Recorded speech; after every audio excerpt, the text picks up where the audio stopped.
আজকে আমি পাকা আম দিয়ে একটা দারুণ স্বাদের মিষ্টির রেসিপি শেয়ার করছি। এই মিষ্টিটি খাওয়ার সময় আপনারা আমের স্বাদ পাবেন, আবার দেখতেও হবে আমের মতো। নমস্কার, কাকলিস কিচেন অ্যান্ড লাইফস্টাইল চ্যানেলের আবার একটা নতুন রেসিপিতে আপনাদের সবাইকে স্বাগত জানাই। আমের এই মিষ্টিটি বানানোর জন্য প্রথমে একটা বড় সাইজের পাকা আম নিয়েছি। আমটাকে আগে থেকেই জল দিয়ে ধুয়ে নিয়েছিলাম। আমটাকে অবশ্যই একটু মিষ্টি নিতে হবে। এইবার আমটাকে স্লাইস করে কেটে নিতে হবে, আর আমের যে পাল্পটা আছে এটা একটা চামচের সাহায্যে তুলে মিক্সির মধ্যে নিয়ে নিতে হবে। এইরকম করে আমের পুরো পাল্পটাই নিয়ে নিয়েছি।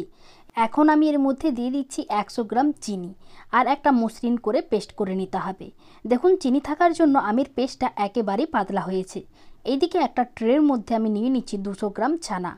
1 লিটার দুধকে ফুটিয়ে ছানা কাটিয়ে নিয়েছিলাম, 200 গ্রাম হয়েছিল। এবার ছানাটাকে এরকমভাবে হাত দিয়ে ভালো করে মেখে নিতে হবে। এরকম করে 2 থেকে 3 বার ভালো করে ছানাটাকে মাখিয়ে নিতে হবে। এখন দেখুন ছানাটা অনেকটাই মসৃণ হয়েছে। এখন এর মধ্যে দিয়ে দিচ্ছি আমি গুঁড়ো দুধ, আর গুঁড়ো দুধ আছে এখানে 50 গ্রাম। গুঁড়ো দুধটাও ভালোভাবে ছানার সঙ্গে মিশিয়ে নিতে হবে। দেখুন, গুঁড়ো দুধটাও ভালোভাবে ছানার সঙ্গে মিশিয়ে নিয়েছি।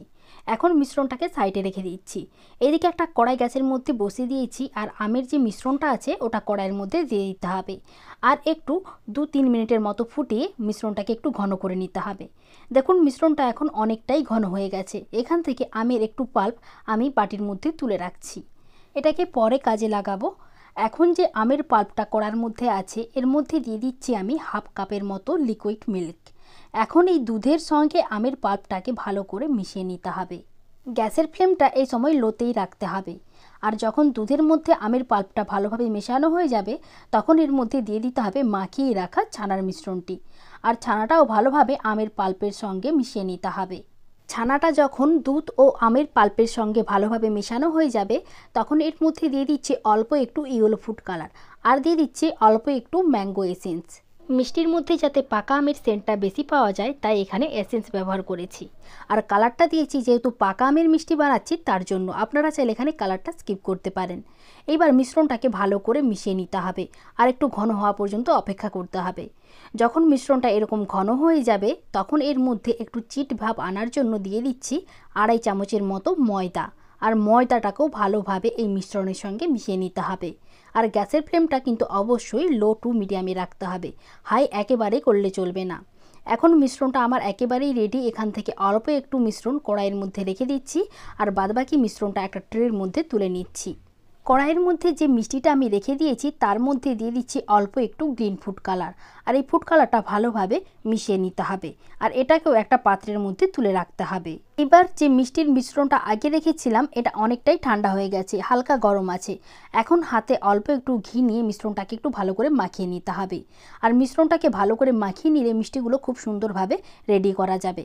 দেখুন, মিশ্রণটাকে আমি ভালো করে মাখিয়ে নিয়েছি। এখন যে আমের পাল্পটা আমি বাটির মধ্যে অল্প একটু তুলে রেখেছিলাম তার মধ্যে দিয়ে দিচ্ছি রেড ফুড কালার, 1 ফোঁটা দিয়েছি।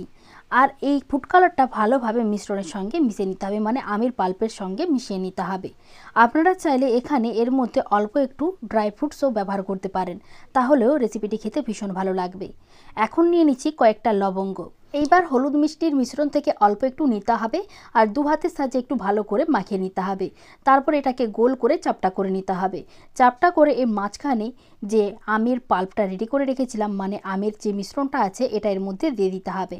আর 4 সাইড দিয়ে একটু ভালোভাবে মুড়ে নিতে হবে যাতে ভেতরের আমের পাল্পটা না বেরিয়ে আসে। আর একটু গোল করে ঘুরিয়ে নিতে হবে। এবার গোল করে ঘোরানো হয়ে গেলে এটাকে একটু লম্বা করে নিতে হবে, আর নিচের দিকটা একটু সরু করতে হবে। আর নিচের দিকে ঠিক এরকম সুচালো করে একটা আমের আকার করে নিতে হবে। এই রকম করে সব মিষ্টিগুলো আমের মতো করে গড়ে নিতে হবে। যখন সব মিষ্টিগুলো আমের মতোভাবে রেডি হয়ে যাবে তখন আমের বোটা করার জন্য যে লবঙ্গ নিয়েছি এটাকে আমের এই মুখটার দিকে এরকমভাবে চেপে দিতে হবে। এইবার আমের পাতা রেডি করে নিতে হবে। তার জন্য সবুজ মিষ্টির মিশ্রণ থেকে অল্প একটু নিতে হবে, আর একটু লম্বা করে দিতে হবে। লম্বা করে একটু চাপ দিয়ে চাপটা করে দিতে হবে। এরকম করে আমের পাতাগুলো রেডি করে নিতে হবে। আর এই পাতাটা ঠিক বোটার গা দিয়ে এরকমভাবে লাগিয়ে নিতে হবে। এরকম করে সমস্ত আমগুলোকে রেডি করে নিতে হবে, মানে সমস্ত আমের মিষ্টিগুলোকে রেডি করে নিতে হবে। এইভাবে সমস্ত আমের মিষ্টিগুলো রেডি করে নিয়েছি। এইবার একটা প্লেটের মধ্যে সাজিয়ে নিচ্ছি। এই মিষ্টিগুলো খেতে যেমন ভালো লাগবে, দেখতে তেমনি আরও বেশি ভালো লাগবে। বাড়িতে কোনো অতিথি এলে এই রকম মিষ্টি যদি আপনি নিজের হাতেই বানিয়ে দেন, তাহলে খাওয়ার আগে ওনারা দেখে ভীষণ খুশি হবেন। তাই অবশ্যই আম দিয়ে এই রেসিপিটি একবার বানিয়ে দেখুন, খেতেও কিন্তু ভীষণ ভালো হয়। এখন আপনাদের একটা মিষ্টি কেটেও দেখিয়ে দিচ্ছি, দেখুন ভেতরটা কাটলে আমের জেলিটা কত সুন্দরভাবে বোঝা যাবে। আর এর মধ্যে যদি একটু কাজু বাদাম বা পেস্তা বাদামের গুঁড়ো দেওয়া হয়, তাহলে খেতে আরও বেশি ভালো লাগবে। আজকের মতো ভিডিওটি আমি এখানেই শেষ করছি। ভিডিওটি ভালো লাগলে চ্যানেলটিকে সাবস্ক্রাইব করে নেওয়ার অনুরোধ রইল। আর ফেসবুক থেকে দেখলে পেজটিকে ফলো করে নেওয়ার অনুরোধ রইল। বাড়িতে বানিয়ে থাকলে রেসিপিটি কেমন লাগলো অবশ্যই কমেন্ট করে জানাবেন। সবাই ভালো থাকবেন, সুস্থ থাকবেন। সবাইকে অসংখ্য ধন্যবাদ।